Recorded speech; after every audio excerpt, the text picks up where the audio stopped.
سمجھتے ہیں کہ ہاتھ باندھ کر قبلہ رو کھڑے ہونا، گھٹنوں پر ہاتھ رکھ کر جھکنا، زمین پر ہاتھ ٹیک کر سجدہ کرنا اور چند مقرر الفاظ زبان سے ادا کرنا، بس یہی چند افعال اور حرکات بجائے خود عبادت ہیں۔ آپ سمجھتے ہیں کہ رمضان کی پہلی تاریخ سے شوال کا چاند نکلنے تک روزانہ صبح سے شام تک بھوکے پیاسے رہنے کا نام عبادت ہے۔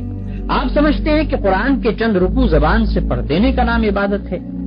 آپ سمجھتے ہیں کہ مکہ معظمہ جا کر کعبے کے گرد طواف کرنے کا نام عبادت ہے۔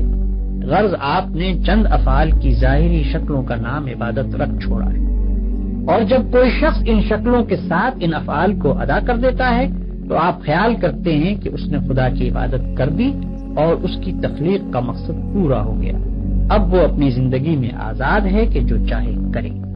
لیکن اصل حقیقت یہ ہے کہ اللہ نے جس عبادت کے لیے آپ کو پیدا کیا ہے اور جس کا آپ کو حکم دیا ہے وہ کچھ اور ہی چیز ہے۔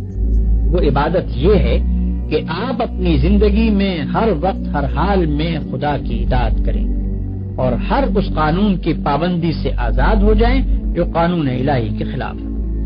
آپ کا ہر فعل اس طریقے کے مطابق ہو جو خدا نے بتا دیا ہے۔ اس طرز پر جو زندگی آپ بسر کریں گے وہ پوری کی پوری عبادت ہوگی۔